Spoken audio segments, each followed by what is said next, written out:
with that particular piece of insight and kind of level setting that it's not just about which one, it's about the timing. I get asked a lot, what are people doing with sophisticated or advanced analytics or AI initiatives? We're going to touch AI today a little bit about how it's being used by our panelists, but I love this slide because it kind of puts four big major use cases on the screen.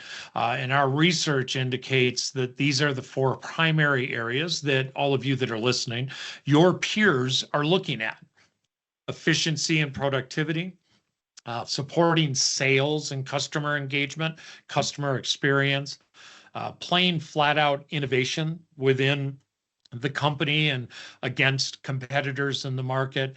And then we also see really solid use cases for advanced analytics and AI around risk mitigation.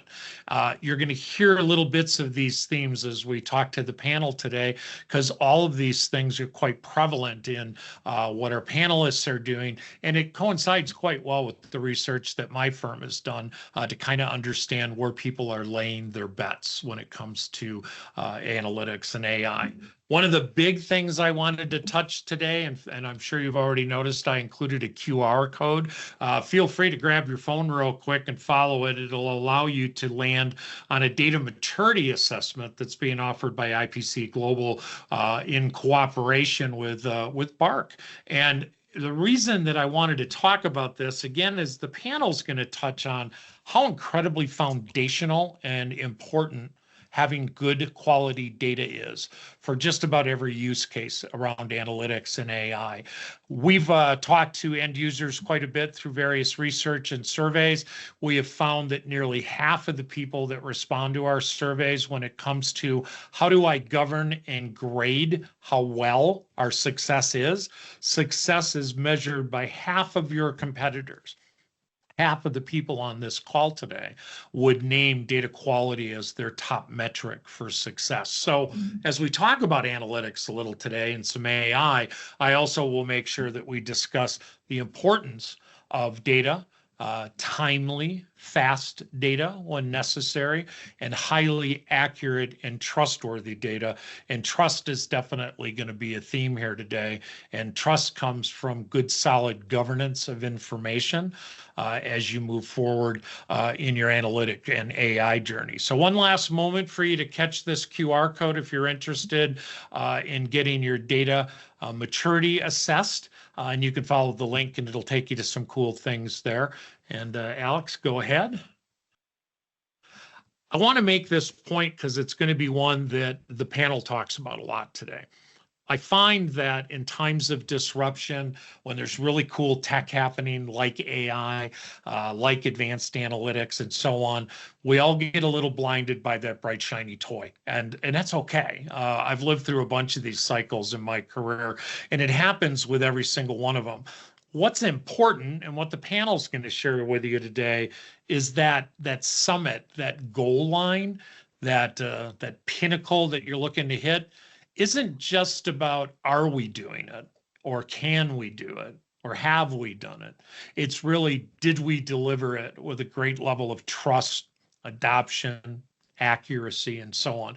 And I know everybody that's sitting in the room with us right this moment has, they've seen Gen AI stumble a little bit. We've seen AI models have difficulties with really large hallucinations and sometimes small. It's kind of common and accepted. But in certain circumstances, and that's what you're going to hear from our guests today, is that it's really the summit of what these folks are looking to do. And I do think that speed is important, as I said on my first slide today, but really the other thing that's important is it doesn't matter how fast you give someone prescriptive, predictive, descriptive types of analytics. It doesn't really matter if it's not accurate and trustworthy. And I know the panel's going to talk about that topic just a little bit today. So one more. Another theme that you're going to hear today is the idea of ethics and focusing on the right priorities when you're doing advanced analytics and AI. This particular chart is very much focused on the term responsible AI priorities. And we had 335 people take our survey and showed us where they're actually focused when it comes to their own policies. So responsible AI tends to be inside your company. These are the rules, the guidelines, the best practices that a firm wants to follow as they leverage advanced analytics and artificial intelligence. And Alex, if you push that button one more time, you're going to get a bracket down here at the bottom of the screen. And it's a little concerning to me that these 335 people didn't put equity and inclusion and accuracy and hallucinations as high on their priority list as, frankly, I kind of think they should. And I know the panel's going to have a thing or two to say about that today.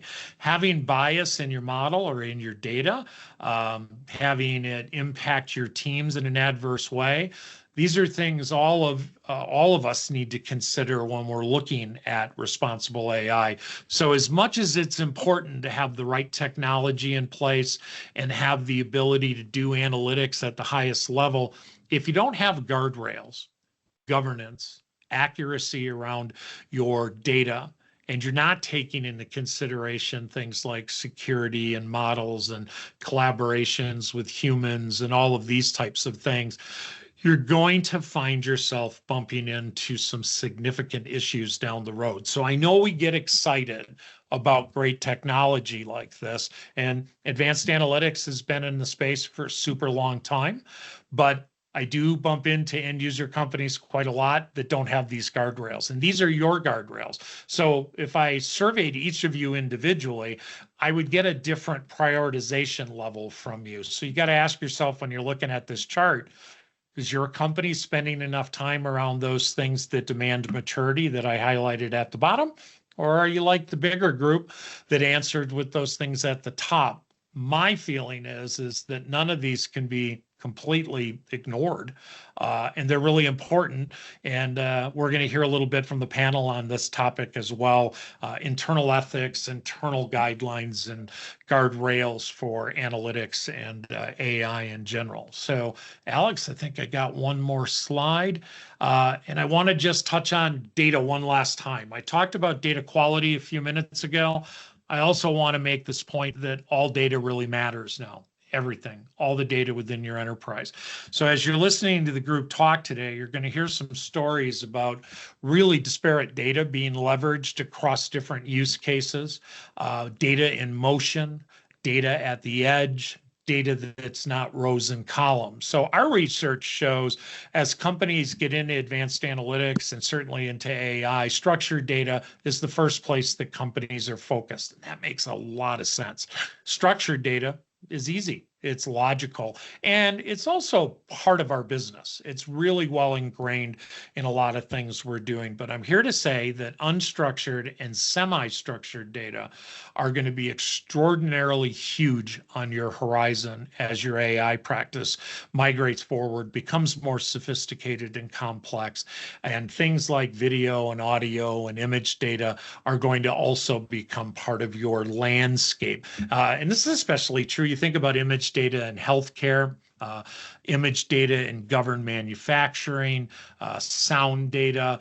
There's all kinds of really cool new use cases that are coming out of the analytics and AI space, but they demand that you have a grasp of all of your enterprise data, not just that lovely 20% or 30% that's resting in our relational database structures. So if you're not already considering a broader look at unstructured and data from documents and other sources, you ought to be.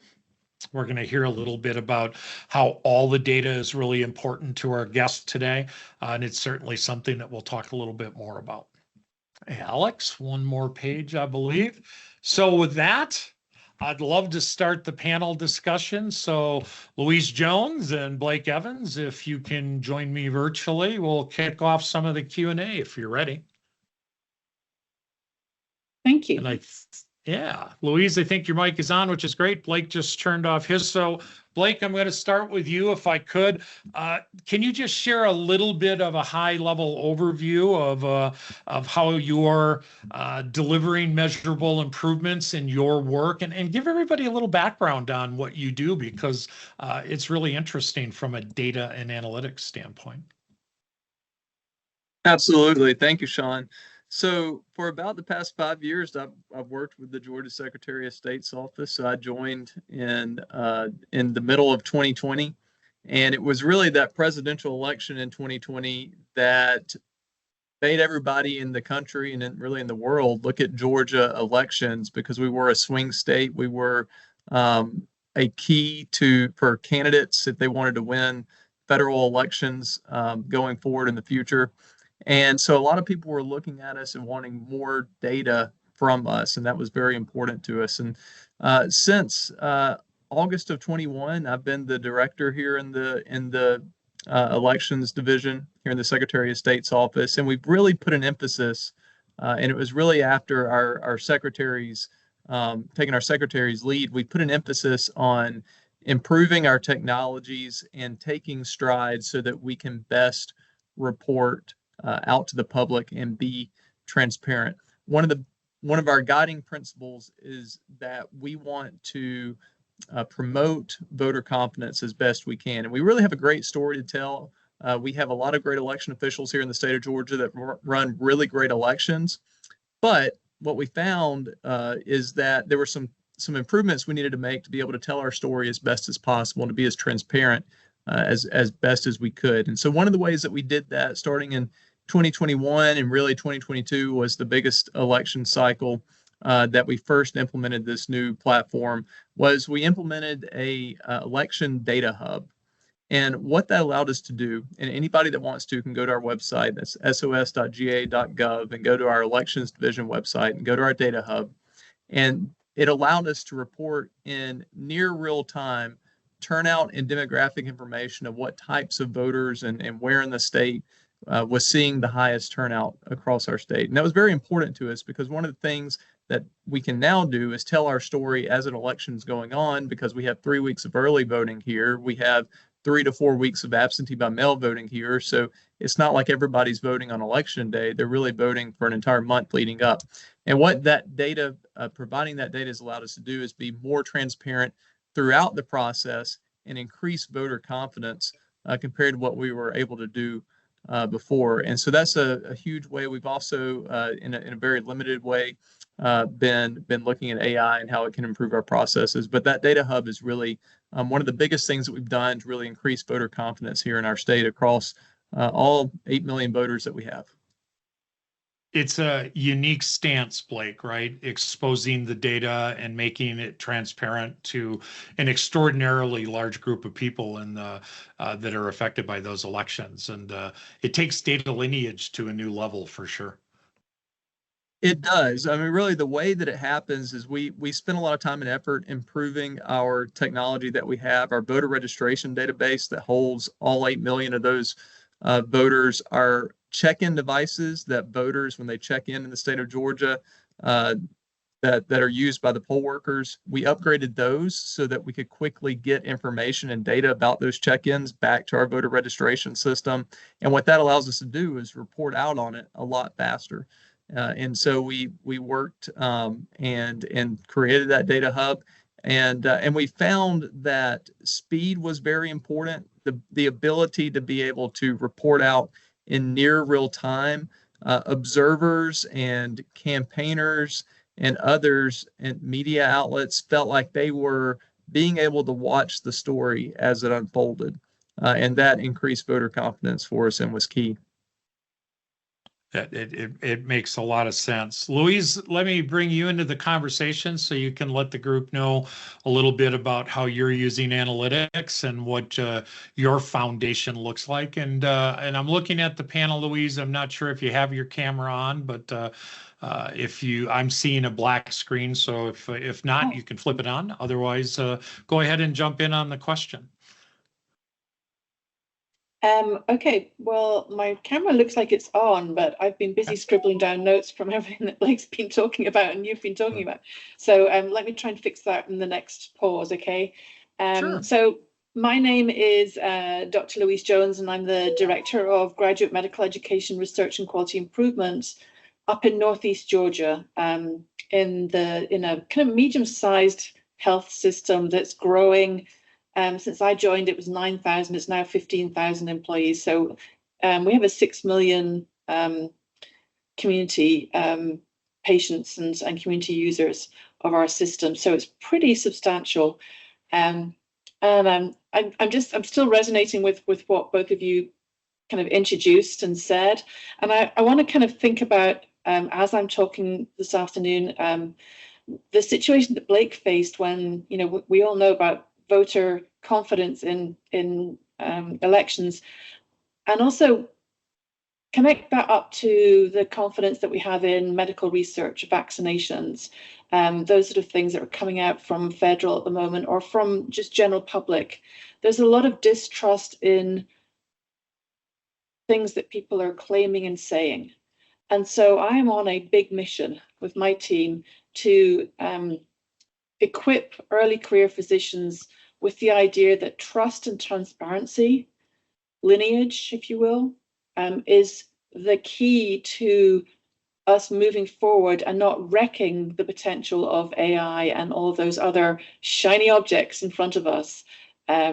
So, I mean, healthcare data, as you know, is very unique and multi-layered. It can be real time, like a snapshot. It can represent longitudinal points across the span of a single patient's lifetime. It can, no matter how many physicians or states or whatever they go through, that data is somewhere. You can draw pictures from it. You can connect a mother and a child and look at things there. It can aggregate patients of the same type or profile to expose maybe access gaps, maybe specific treatments lapses or gaps or opportunities. It can help track and trend and predict and prescribe outcomes and choices and share decision-making with patients. Healthcare in the US especially, but I'm British, so I can tell you it's in Britain as well, is incredibly unsustainable, expensive, and yet the most critical thing next to education and a roof over our heads that we have. So the operational part of health analytics is, systems. Is there enough beds for people? Can we move people out to get people in so they don't have to wait in corridors? Those kind of things. Those are already happening and fairly robust in the environment. Healthcare data now can be shared more than just a registry that people feed into, almost en masse into central repositories. For example, Epic Cosmos. This is a new community collaboration between health systems on the Epic platform that maps and combines billions of clinical data points. For example, genomic information is there and it's mapped. It's all de-identified, but we can start asking lots of questions of this data and using it to help build predictive and then prescriptive models, which is very exciting. There's an awful lot of potential there. Never mind the buzz, though. I think Sean has already talked about it as well, and I imagine that several industries and many people listening are in this position. Healthcare decision makers, from the admin to janitorial to subspecialists, robotic surgeons to trainee nurses, they're limited in what they can do because the systems that we have at the moment don't generate timely and accurate quality data for them to do any predictive work with. It just would give us inaccurate and false information at the moment and actions. So my big platform is, without scientific rigor and quality data, we can't trust AI. Physicians are not going to trust AI to tell them whether they should do something for somebody or not. We can't do that yet. So my team's a research team, and we go in and we help physicians kind of actualize their research ideas. And we've begun to develop several projects that harness predictive and prescriptive learning. And we're very excited about this. I'd love to share some of these, but obviously these are proprietary at the moment. They're under development. So what I thought I would do would share a very quick case example that I'm looking forward to solving in the future, or if someone on the call would like to solve it as well, somebody solve it, please, because this is a big issue.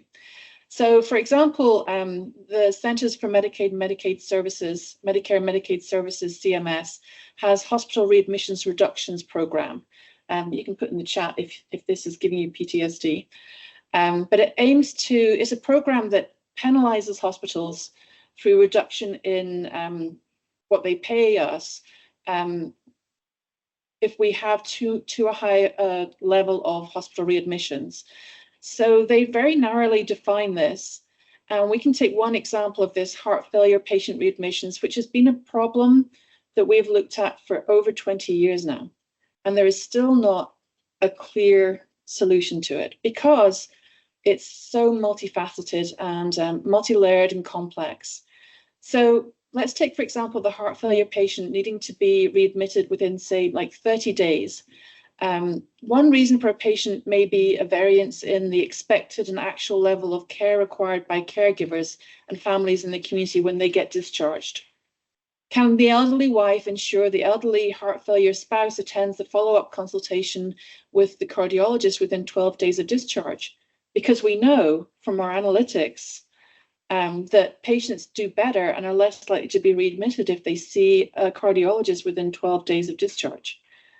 But many of our discharged patients in many hospitals across the nation don't do that follow-up.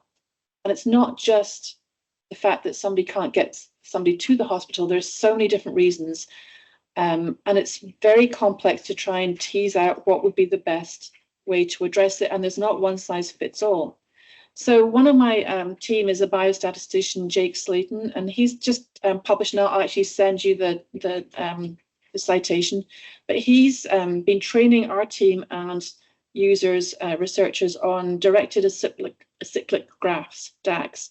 And so we use this to really establish what all the impacts confounders are of something. And then AI has the capability to actually not just control for all these things, but integrate all of these into the model with a couple of clicks. Well, that's probably too easy, but for me, it's a couple of clicks. They do it and they tell me about it. So I think really AI shines here. Just think about this, for example, a low digital literacy type family assistant app that IPC has already helped us with that supports the family and the patient with the stress of appointment making, filling meds, getting transport to and from clinics, alerting the clinics that something is amiss, alerting a nurse, telehealth, that they need some questions answered, giving them some more information. Those are the kind of things that I think are really going to be monumental in meeting the needs of our aging population. I'm just very excited about these kind of opportunities, but moving back to trust. Back to you, Sean. Well, I'm watching the chat. No one has raised their hand to say that they've solved it. So, but I'll alert you to it as soon as if we notice. Hey, Alex, let me bring you into this conversation. Your company does such a wide berth of projects. Is this trust and transparency topic surfacing in a lot of the projects that you're helping your customers with? Yeah, it's in every conversation we're having, whether it's structured data or unstructured data. There is they're trying to modernize their data stack and to drive different solutions. They're trying to figure out, can I trust my data, the level of quality around it, and what level of the information then do I make publicly available if it's a agency, for example, trying to provide better insights. But everyone's trying to figure out on the unstructured side, obviously, what I feed it's going to respond based on the quality of that information that I have. And so in that side of the problem is around AI. What's interesting about what Blake and Louise both talked about here is as people are doing their data transformation effort, they're really focused on not only the internal use cases that I think are more traditionally addressed with analytics like finance, AR, HR, supply chain, and operations that are the heartbeat for most companies and most agencies. They're also looking at how do I build public confidence and safety around the information that I share with them so that they're confident. In Blake's cases, I'm confident about an election. In Louise's case, I'm confident about the patient care that I'm getting and the information that I am attaining. I think a lot, even in the public sphere, people are trying to be Google doctors, right? In some cases, because they're trying to rely. There's to Luis's earlier statement, sometimes there's a lack of trust because the data is not being put out there by the agency, the healthcare system. It's much better from the position of being able to tell your story, tell your narrative, and ensuring that by validating the data, the quality level of information that you're putting out there to be able to have the outcomes and insights and conversations with your audience that you're trying to drive the message to, whether that's your CEO or your voter. Yeah, it's not surprising to me that it's a constant, and I'm sure it is across the population that we have in the room today. Blake, I'm going to come back to you. You've shared it with us a few of the things you're doing. Can you share a lesson or two that you've learned? Is it data centric? Is it real time? Is it speed? Where have you learned lessons in the analytic practice around the elections? Well, before I get into that, I do want to say that I did drop into the chat the link to our data hub. Good. I think for us and in our position, there was a definite need for us to be able to look at our processes and look at the things that we needed to do, the technologies that we needed to upgrade to be able to tell our story accurately and to get data out to the public in a way that's consumable. If you go back many years before 2020, we were pushing data out to the public on a regular basis. Some of it was required by law, some of it wasn't. But the traditional way that we were doing it was through data files that somebody could go to our website and download, which is great. It's transparent. The data is there. We were doing on a relatively on a relatively frequent basis. It was daily during advanced voting. But the interesting part of that is for campaign data analysts and for some other folks, it was useful.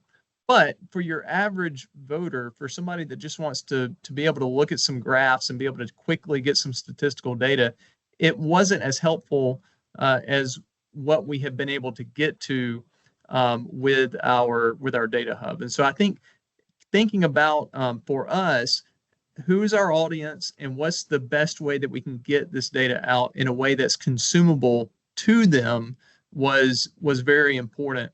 Because a lot of it, again, was the same data that we've been pushing out for years, but we were doing it in a different way. We were doing it with charts and graphs and maps and in ways that they could interact and really understand and be able to digest the data. And then it also goes back a little bit to speed that we talked about earlier. We were doing it on an hourly basis during advanced voting, which I think was key. People felt like they were able to follow along as the process was going, and that was important. And then the other part that I'll say is you have to put the effort in and walk before you run. When we first started with our data hub in 2022, we were doing nightly updates during advanced voting, which was great because it was better. It was different than we had ever done before, and people were able to go on a Tuesday and see who voted on Monday. And that was great. But what we also did is we didn't want to settle. And we spent time on the front end putting better technology infrastructure in place, those electronic poll books, those check-in stations that I mentioned, upgrading our voter registration system to a more modern Salesforce platform that has a lot of different capabilities, a lot of great security measures around it. We put that investment in. It was a lot of time, money, energy. on the front end. And then once we did that, then we were able to increase the speed to doing it hourly during advanced voting. And we were able to put the infrastructure in place first. Again, we walked first. We were doing the daily updates, and then we ran second. We're continuing. We got a culture. We built a culture really of continuing to look for different ways that we can modernize our processes. Again, with that overall goal that we want to increase voter confidence. We want to tell our story. We believe we have a great one to tell. And one of the best ways that we can do that is through the data that we have. I like the takeaway, Blake, that making it more consumable allowed you to intersect with that value window, right? It's the delivery of the information in a more consumable way, kind of intersected correctly, and that's a great lesson learned, and probably one that we don't always think about. So thank you for that. And the walk before you run part is also very interesting and pragmatic, and I like that as well. Louise, what lessons have you and your group taken away? Because like I said, you're talking to two different sides of the health world in a sense: the patient population and also the research aspects. Where are you finding lessons from your practice? Well, I think again it mirrors a lot of what Blake was saying. I think the main lesson that we're learning from any type of research, but in particular putting out big data type research, is consequences, and the answer to that is rigor and not running before you can walk. Researcher physicians love innovation. They want to do the best for their patients, and we are all very susceptible to those shiny objects, distractions, etc. So I think I'd like to emphasize consequences in medical research are longitudinal and sometimes generational. You've got to think Terminator here. That it all looks great when we actually publish the information, but claims like vaccines causing autism, nose picking causing dementia, those kind of things, once they're public, it's so hard to walk back those sound bites, and people start to have decision making based on those false claims. And it causes distrust in medicine overall, research overall. And so one of the jobs of my team is to be a gatekeeper and to be the most annoying data gatekeepers possible, because we want to protect the early career physicians as well. We're going on to amazing things. It's also more critical now than ever because AI is often trained on peer-reviewed academic literature and data, and false claims that are not retracted in time or missed are part of that body of source that the AI is using, and so off the AI goes, learning based on inaccurate or cherry-picked findings, and we will trust it and start making decisions based on this. And it's causing ripples, butterfly effect ripples, that we don't know what the consequences of these things will be. So as frustrating as demanding, rigorous, robust, walking before you're running approaches to things, it's actually, I think, going to be beneficial in the long term, because fast research is like fast fashion. It's going to impact our world in so many ways that we just don't understand at the moment. And that's the thing that I really have learned from fast research and people who are just keen to get to the answer and get to the data. You got to have the walking and the support, the rationale behind it. I want to ask all three of you this next question because you all have very unique stakeholders, customers. We have the media and the general public, election, professionals. We have research, clinical research people, doctors, healthcare executives. I'll come back to you right away, Louise, on this topic. How are you creating that culture of literacy, training, educating, enabling? I really do think that it's a unique set of users, right? It's not your standard persona of analytic consumers. For sure, because obviously physicians are incredibly bright, but they didn't necessarily go to medical school to become data statisticians and engineers and scientists. They went to help patients.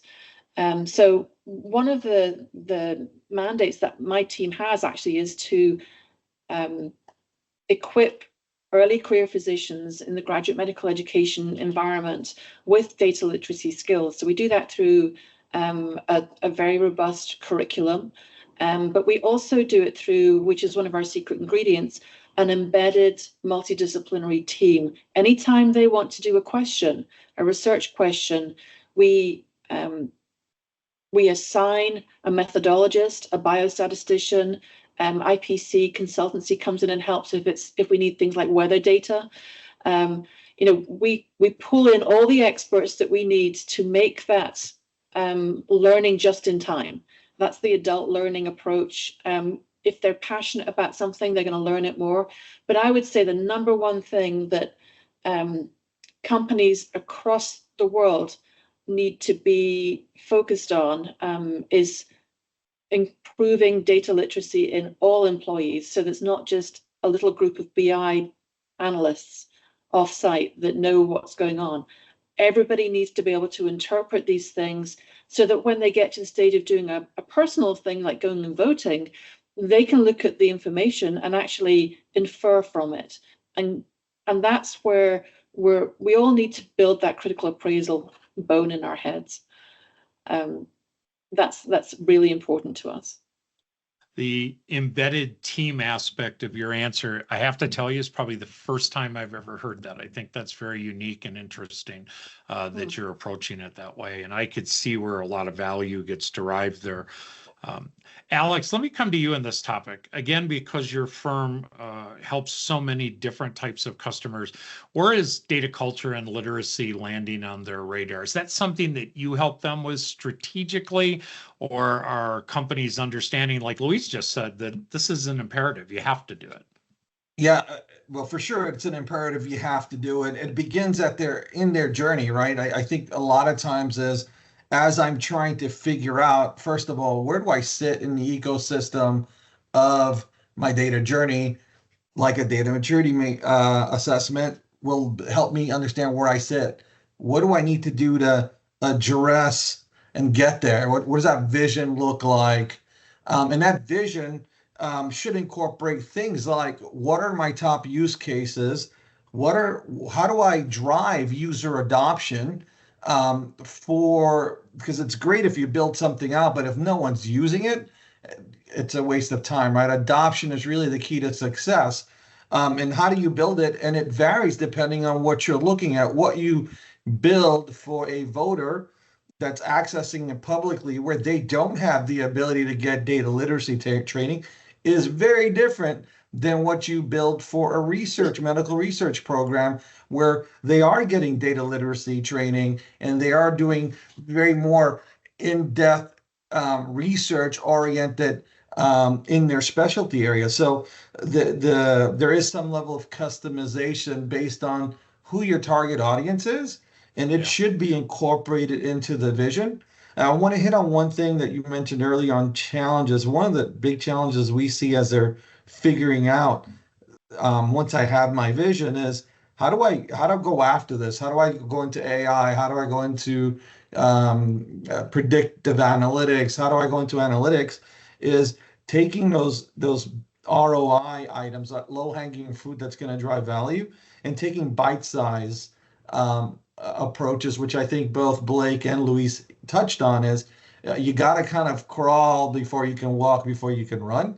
And that drives technologies moving so quickly that you want to be able to select solutions that can scale, that can meet your customers' demand, that will pivot as the market's pivoting to drive value, by which all of these have a foundation of data literacy is not a one-time thing. It is an ongoing exercise that has to be built into the culture, that you're ongoing training them on the new technology that's coming up and helping them understand how to use it, how to ethically use it, how to understand it, how to read it, right? You're using large language models. You don't want to put in proprietary information into that, a public open source environment, right? So it's important for the business as much as it is for the employee, because it has impacts on both. You have to continually upskill and invest on your employees through these data literacy program. But it all starts as part of that whole data journey collection that you're building out. Those are great insights. Yeah, excellent. Thank you. Blake, this is a fun question for you because you have a very diverse set of stakeholders and consumers. So what are you doing around culture and data literacy? Is it mostly about consumability, or how do you address that topic? So it is a lot about consumability, and I would say not every tool that we use for data necessarily has to reach every single person. But for something like the Data Hub that I've mentioned previously, that really is something that is meant for everyone and anyone to be able to go and view. Over the course of our November elections, about a 1 month time span, we saw over 1.15 million views to that site. So a lot of people going to it, over 30,000 active users in a single day. And so there were a lot of people using it. So in that case, what we were intending that for is to be something that's easy to understand for somebody, even if they have low data literacy. That's okay. It's a map. It's high level data. You can drill down into it. But at the same time, somebody who's maybe more analytical, maybe a campaign data analyst, as I've said previously, can go in and use it and draw data from it and conclusions from it. So we try to make it to where it's valuable for any part of the spectrum as far as that goes. And then the other thing I will say is that we're fortunate enough in our office, we've got people that wake up every day, just like I wake up, thinking about how to run the best elections and how to educate voters. We have people that wake up every day thinking about how to best get a message out to people. And so we kind of take a belt and suspenders approach where we try to make our data consumable, but then we also try to push messages out through social media and explanations out as far that explain what the work is that we are doing.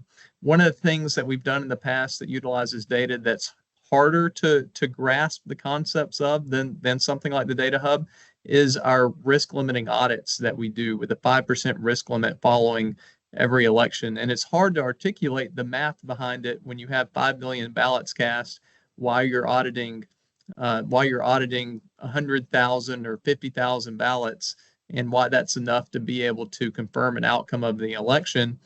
But we do have a comms team that over the course of time tries to break those difficult mathematical concepts down into a way that's consumable for the average person to be able to understand. And so I think a lot of it is just over a period of time. It doesn't happen overnight, but consistency in messaging over a period of time it is also very helpful. And we do have 159 county election officials that are we have to work with them on data literacy, and it's also very helpful to have them as voices out in their communities as well.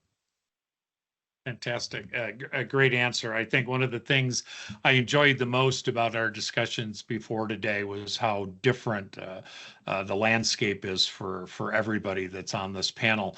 So let me ask the big question, because, you know, it was in our title today, and we've mentioned the word AI a few times, but unlike most webinars that happen every day, we're not talking AI over and over again. You both have pragmatic views of this technology.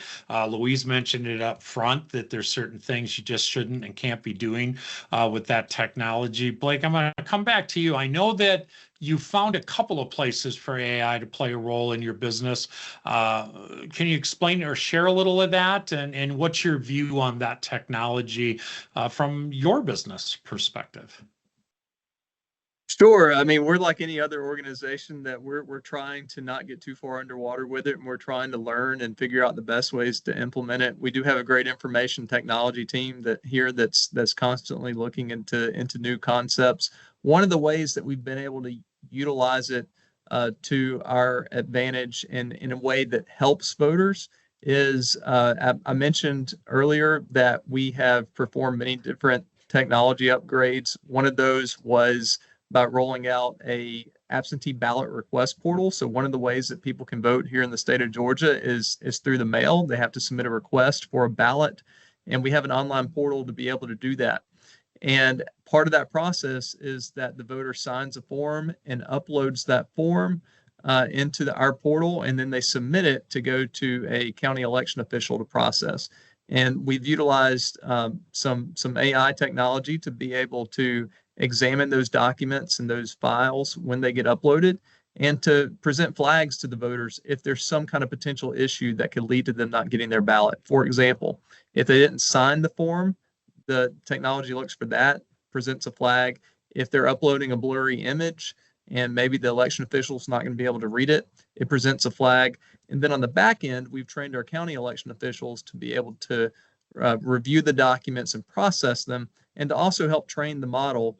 If they'll get a notice that says, hey, we flagged this for the voter as a blurry image, is it a blurry image? And they can help train the model that way on our county election official side. So that's one way that we have implemented it in a way that's been useful for us.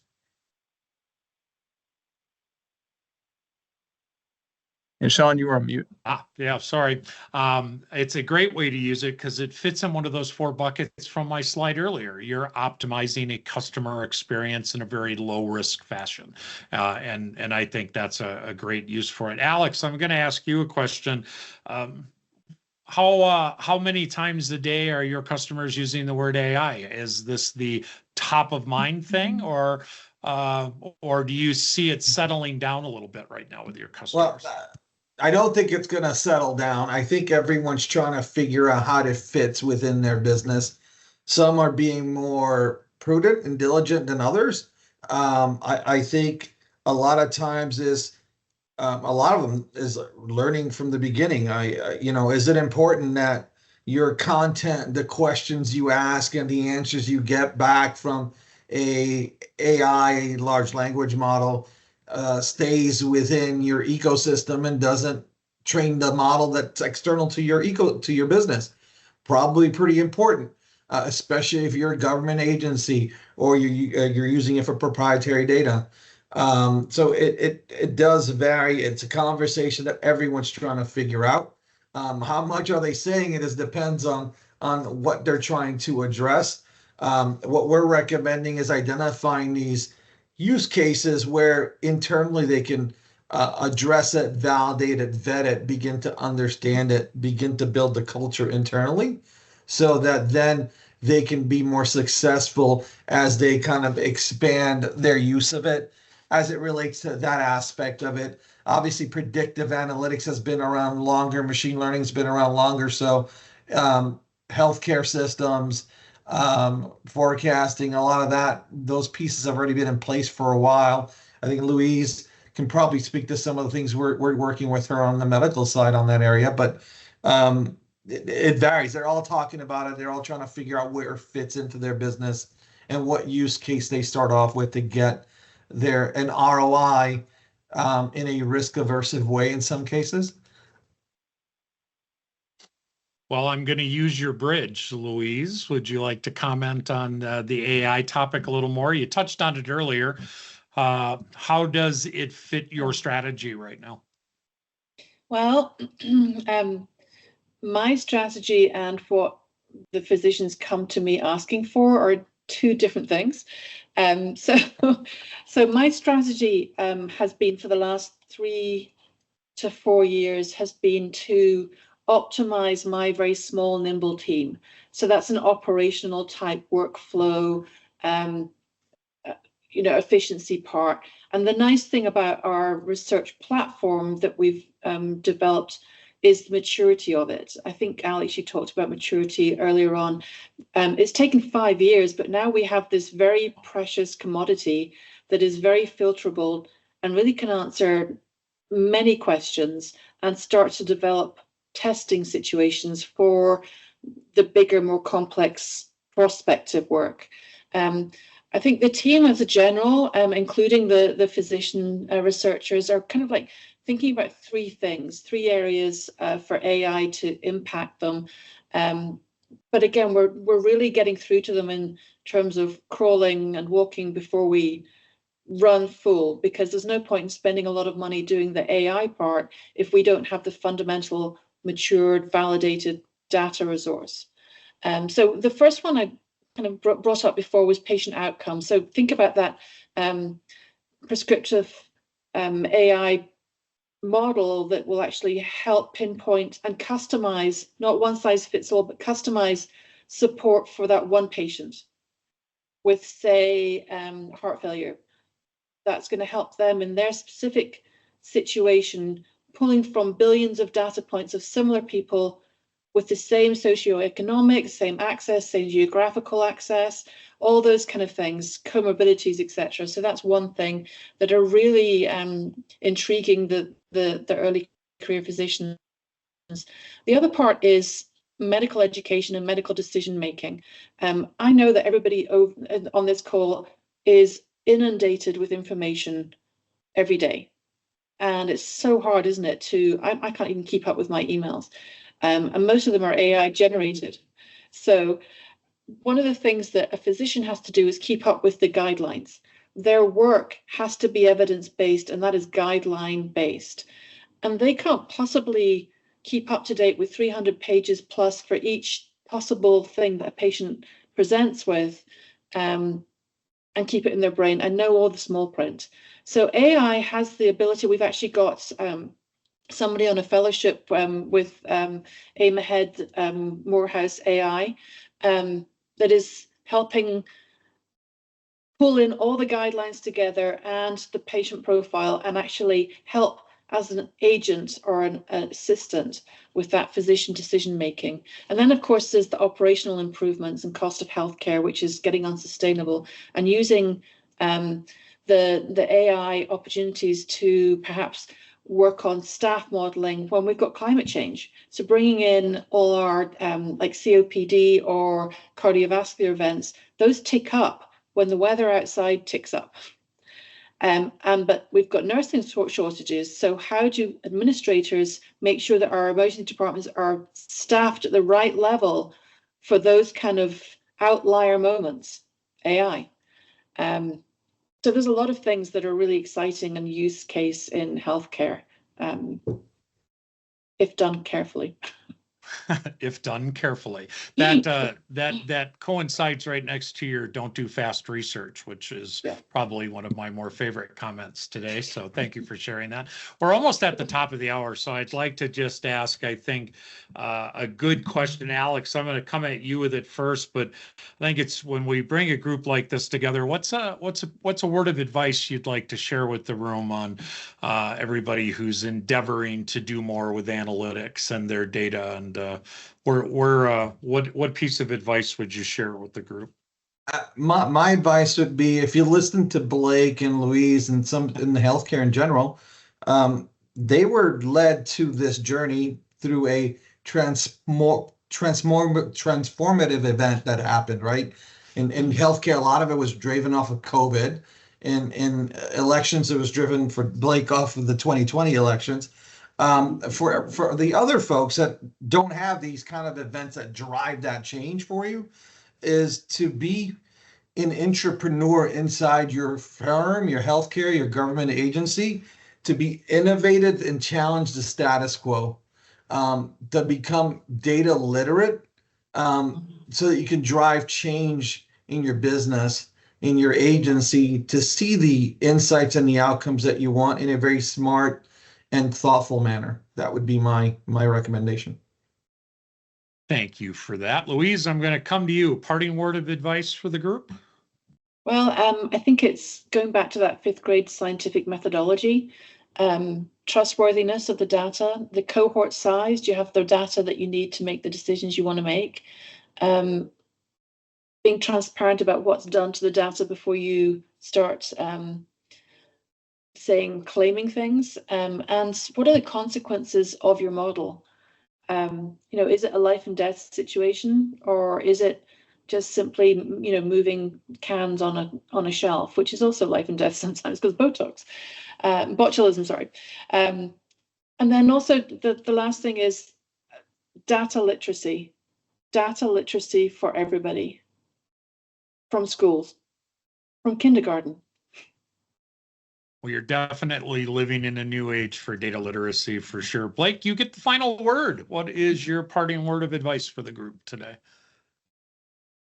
So I would say my parting word of advice is whether it's you and your organization or whether it's your organization working with another company or entity, identify what your purpose is and then work from there. For us, it was voter confidence and how do we best promote and increase voter confidence.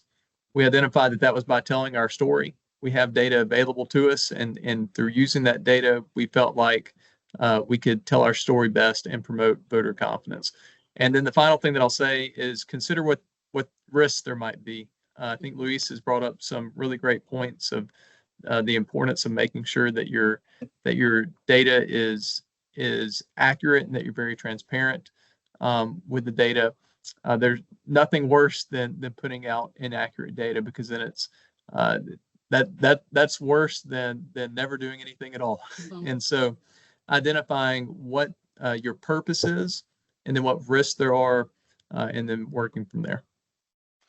Great insights. I appreciate you sharing them. I will give my kind of takeaway from this as well.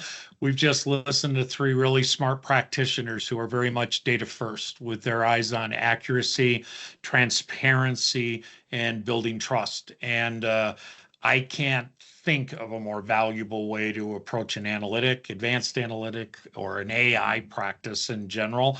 And I think those are takeaways for everybody on the call. Thank you to everybody for sharing your insights with us today. I appreciate it, and it was fun to be here. Alex, do you have any closing thoughts, or?